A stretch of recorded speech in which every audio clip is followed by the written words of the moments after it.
Hey guys, this is video log number 27, and today I'm going to talk about this book. It's one of my favorite books. I just finished reading it again, and I can't help feeling a bit like Bilbo. Um, from the beginning of this trip, I think it's been a constant process of stepping more and more and more outside of my comfort zone. Every single time we camp, every single night, we go farther away from civilization, and eventually to the point where there are no roads once we get to Homer. Um, and it's a lot of like Bilbo's story. I feel like I started out in kind of a life of luxury before I even like knew about Chandler's story and before I signed on to this. You know, I was the film business. Whatever I was doing is still kind of like an odd schedule, but I had a routine and I had an apartment and had cooked food and I had bathroom and I had a bed to sleep in and friends and family and a nice lifestyle that I got really used to for years and years and years. I had my movies and all my electronics and Wi-Fi and TV and anything I really wanted. I didn't have to exert any physical force unless I wanted to. My only real physical strain was if I exercised, and that's it. Um, you know, I was walking to class or biking to class, and and I was comfortable. And I think the main thing is just the comfort that I had in my life. Um, as probably as both my parents can attest to, and some of my friends and family. You know, I, there was something when I signed on to this trip that was holding me back. Um, I saw Chandler's story and I was like, this is awesome. I want to do this. And then, signing on to it and actually being a part of it, then I was like, oh, they actually want me on board. Okay. That means I have to do this stuff. Okay. And then, I learned more and more about the process. And initially I thought I was going to be like driving in this truck and, being in a hotel every night or something like that.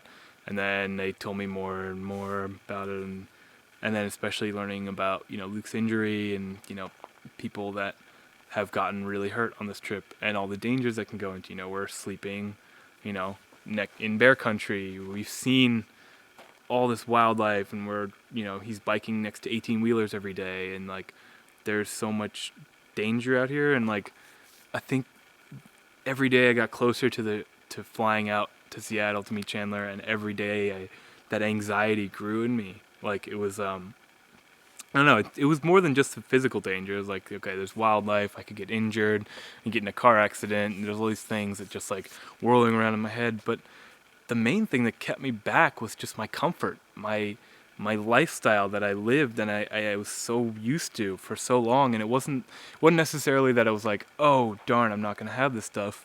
It was it was just anything different.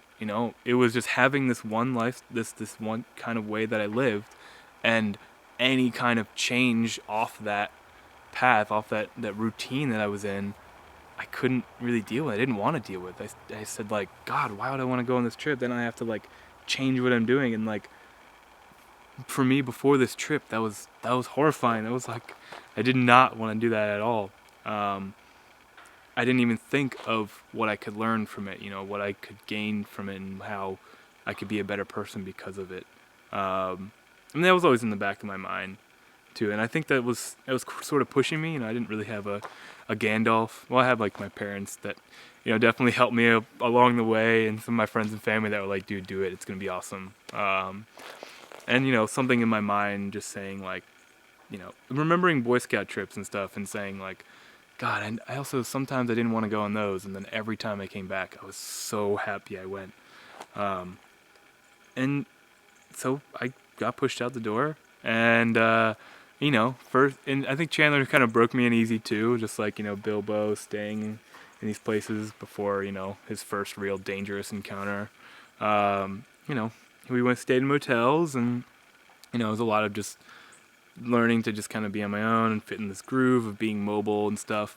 We stayed in some motels, and then camped a bit on like official campgrounds, so we would have a water spigot and stuff like that, and maybe an outhouse. And then it just got to the point where there's like Okay, we're on a stretch of a 700-mile road, and there's no electricity. There's, maybe 4 or 5 towns along the way.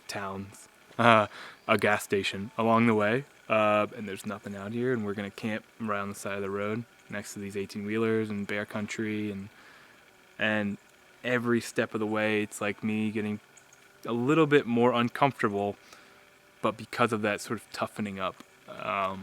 Like, I look back on the person I was now, and I think of, Gandalf, walking Bilbo back to the Shire and saying, like, you're not the same person you were when you left this place. And I hope that when I come back, I'll be a totally different person. I know I am.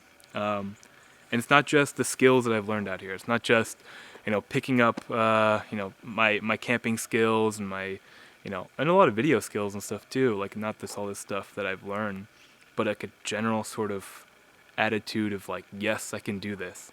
Like, since being out here, I have not said no. And I've consciously made this choice to not say no to just about anything.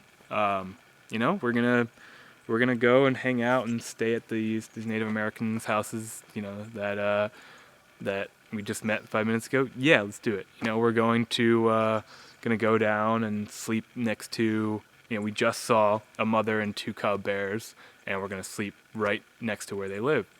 Let's do it. Like, I don't know. It's like this sort of like yes attitude that I developed, and along with that comes a sort of confidence that I know I've gained this trip. I think if I were to approach some of these situations earlier, I would ask, like, why would I do this? No, like, sort of this like denial of stuff. And now, like, I say yes, but at the same time, the reason I'm saying yes is because I know I'm gonna be fine, and I know that I'm capable of handling myself and dealing with any situation that comes up. I know that whatever goes wrong out there, me and Chandler are gonna take care of each other, and we'll be fine.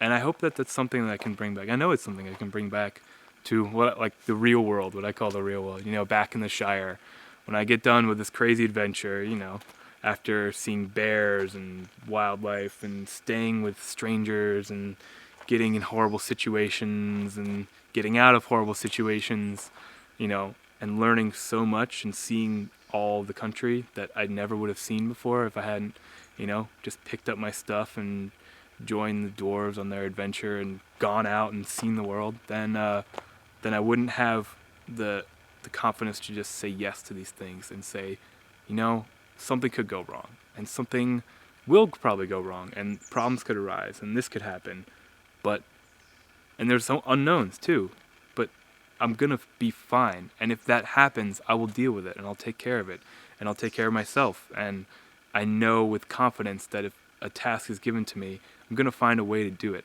and I'm so glad that I've regained that skill that I think I might have lost along the way as well. This like the attitude of yes, I can do this, and I think that's something that me and old Bilbo have in common. When he comes back to the Shire, he's definitely not the same hobbit that he was a while ago. He's definitely grown, and he's seen things that he never would have seen, and he's become a different, more confident, more capable person, more well-traveled person. And I hope to think that I'm like that too. Anyway, so thank you, Mr. Tolkien, for your great words, and thank you guys for watching. Until the next adventure, I'll talk to you guys later.